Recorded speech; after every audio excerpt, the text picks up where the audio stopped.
19वां अध्याय शुरू किया था। तो शुरू के 10 श्लोक पढ़ लिए थे। इस तरह परीक्षित महाराज को पता चल गया था कि उन्हें श्राप मिल गया है। शमीक ऋषि ने उनको इन्फॉर्मेशन भिजवा दी थी कि श्रृंगी ऋषि ने आपको श्राप दिया है। तो श्रृंगी ऋषि ने आपको श्राप दिया है, तो तुरंत वो सब कुछ छोड़कर गंगा के किनारे चले जाते। वहां पर जब उनको पता चल गया अभी 7 दिन बचे हैं जीवन, तो इसलिए उन्होंने एक पवित्र नदी जो पास में थी उसकी शरण में गए, यमुना की शरण में गए पास ही। और उसके आश्रय में वो अभी योजना बनाए हुए कि करना क्या है साथ में।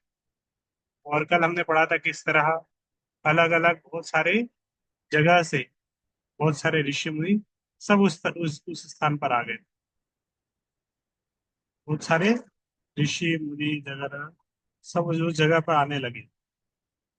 अलग अलग सबके नाम भी हमने पढ़े थे। किस बहाने से आए थे सब वहां पे? तीर्थ यात्रा के बाद तीर्थ यात्रा पे जा रहे हैं, सब बहाना बना के सब उस स्थान पर आ गए थे जहाँ पर परीक्षित महाराज एकत्रित थे। सेम सीन हुआ था जब भीष्म पितामह से मिलने के लिए पांचों पांडव और युधिष्ठिर महाराज गए थे। समय भी इसको पता चल गया था कि कुछ विशेष कुछ होने वाला है। भीष्म पितामह कुछ विशेष उपदेश सुनाएंगे। अंतिम समय चल रहा है। उस समय भी सब ज्यादा संख्या में वहां पे चले गए थे, बड़े बड़े ऋषि मुनि। कल हमने देखा था किस तरह सुखदेव गोस्वामी जो प्रवचन करे, लेकिन सुखदेव के पिता व्यासदेव वहां पर थे। व्यासदेव के पिता पाराशर वो भी वहां पे थे। पाराशर के पिता कोई थे, वो पाराशर के दादाजी वशिष्ठ मुनि वो भी वहां पे थे। तो सब वहां पर एकत्रित। नेक्स्ट श्लोक अभी 11 नंबर श्लोक से आगे पढ़ेंगे। अन्ये च देवर्षि ब्रह्मर्या राजर्षिपर्या अरुणोदयश्च नानार्षेव प्रवरान् समेता नभ्यर्च राजा शीर्षा वन्दे। इनके अतिरिक्त वहां अन्य अनेक देवर्षि राजा तथा विभिन्न मुनियों के वंशज विशिष्ट राजा आए थे, जिन्हें अरुणोदय कहा जाता है। जब वे सब सम्राट से मिलने के लिए एकत्र हुए तो राजा ने सबको शीश नमाकर प्रणाम करते हुए समुचित ढंग से उनका स्वागत किया। तो बड़े बड़े ऋषि मुनि आए थे, देवर्षि आए थे। तो अभी तो राजा जब महल में थे उस समय भी सब मिलने आया करते थे। और उस समय परीक्षित महाराज सबका बहुत अच्छे से स्वागत करते थे। लेकिन अभी उनके पास कुछ है ही नहीं स्वागत करने के लिए। तो फिर भी प्रणाम करके उन्होंने सबका स्वागत किया। सब आए, सबको प्रणाम किया और जो पॉसिबल हुआ था उस समय उनका स्वागत किया। तो जनों को आदर करने के लिए सिर को भूमि तक झुकाने की प्रथा अत्यंत उत्तम शिष्टाचार है, जिससे अतिथि अपने को अत्यधिक सम्मानित समझते हैं। यहाँ तक कि उच्च कोटि के अपराधी के ऐसा करने पर उसे क्षमा कर दिया जाता है। और महाराज परीक्षित तो समस्त ऋषियों तथा राजाओं द्वारा अत्यधिक सम्मानित थे। उन्होंने इन समस्त महापुरुषों का विनीत भाव से स्वागत किया, जिससे वे अपने अपराधों के लिए क्षमा किए जा सके। सामान्यतः जीवन की अंतिम अवस्था में यह विनीत विधि प्रत्येक संवेदनशील व्यक्ति द्वारा अपनाई जाती है, जिससे प्रयाण के पूर्व से क्षमा किया जा सके। इस प्रकार से महाराज परीक्षित ने भगवत धाम वापस जाने के लिए सभी की शुभकामनाएं प्राप्त की। सबको प्रणाम कर रहे थे। जब किसी को पता चल गया 7 दिन बचे, तो किसी से दुश्मनी नहीं लेगा आप, किसी के प्रति क्रोध नहीं रखेगा, ईर्ष्या नहीं रखेगा, तो ना तत्व नहीं रखेगा। बाकी सबसे क्षमा प्रार्थना करेगा कि किसी से किसी के चरणों में कुछ अपराध हो गया है, क्षमा कर दीजिए। इस तरह वो सबसे क्षमा मांगने का। तो हमें जीवन में हो सकता है बहुत कुछ हो जाए, लेकिन अंत में सबसे क्षमा मांग लेना चाहिए। प्रयाण के पूर्व उसे क्षमा किया जा सकता है। तो व्यक्ति को विनम्र हो जाना चाहिए, संवेदनशील हो जाना चाहिए, क्षमा मांगना चाहिए। सुखोपविष्टेष्वततेषु भूयः कृत प्रणामः स्वचिकीर्षितं यत विज्ञापयामास विविक्त चेता उपस्थितोऽग्र अभिग्रहीत पाणी। जब सारे ऋषि तथा अन्य लोगों ने सुखपूर्वक आसन ग्रहण कर लिया तो उनके समक्ष हाथ जोड़कर खड़े हुए राजा ने आमरण व्रत करने का संकल्प बताया। तो सारे ऋषि मुनि आ गए थे परीक्षित महाराज के आसपास, और इस तरह एकत्रित हो गए। सबने सुखपूर्वक आसन ग्रहण किया था।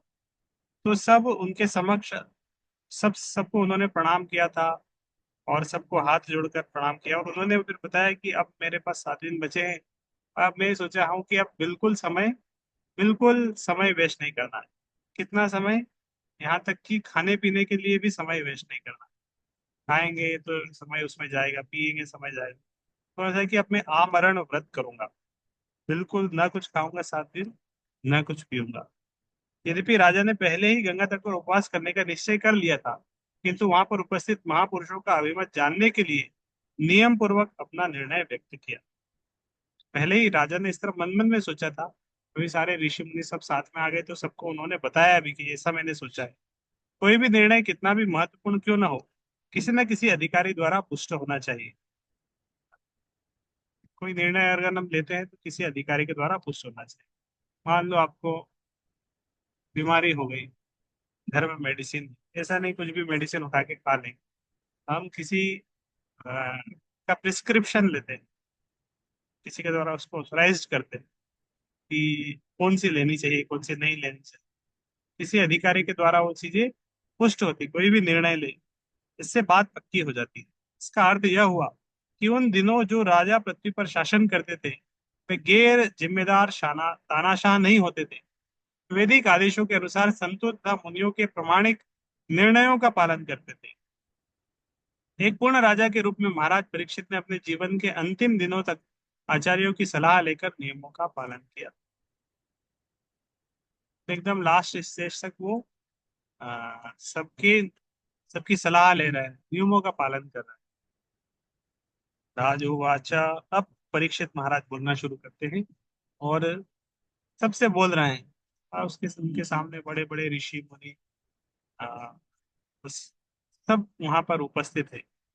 अहो वयम धन्य तपा नृणां महत्मानुग्रहणीयशीलः राज्ञं कुलं ब्राह्मदपादशोचात् दूरात् विसृष्टं बत गर्ह कर्म।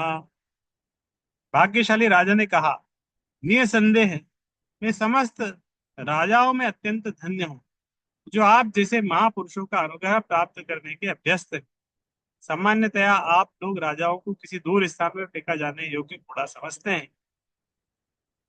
तो बड़े परीक्षित महाराज राजा थे, तभी अपने आप को बहुत धन्य समझ रहे हैं, क्योंकि इतने सारे महापुरुष आए। सामान्यतः इस तरह ऋषि महापुरुष राजा के पास नहीं जाते। वो सोचते हैं, अरे ये तो क्या है, विषयी व्यक्ति है राजा, इसके पास क्या जाना। तो राजा के पास सामान्यतः वो नहीं जाते। वो समझते ये सब तो दूर कचरे के समान समझते होते हैं, कूड़ा है, कूड़े के पास पहुंच जाएगा। सर हम देखते चैतन्य चरितमृत में भी आता है कि राजा प्रताप रुद्र बहुत प्रयास कर रहे थे चैतन्य महाप्रभु से मिलने के लिए। चैतन्य महाप्रभु मना मिलना ही नहीं चाहते थे उनसे, मना करके रखते थे, नहीं मैं राजा से, राजा है, विषयी है, उससे नहीं मिलूंगा।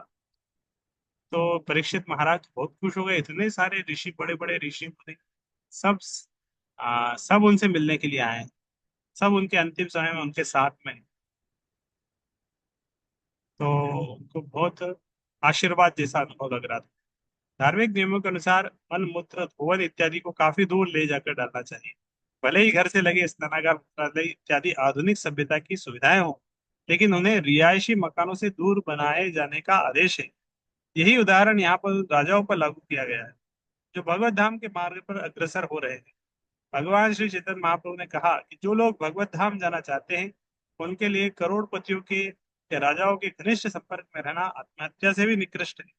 दूसरे शब्दों में अध्यात्मवादी लोग सामान्यतः ऐसे लोगों की संगति नहीं करते, जो भगवान की सृष्टि की बाह्य सुंदरता द्वारा अत्यधिक आकृष्ट रहते हैं। ठीक है, इसके आगे का भी हम पढ़ेंगे कि हमारा डेस्टिनेशन आ गया है।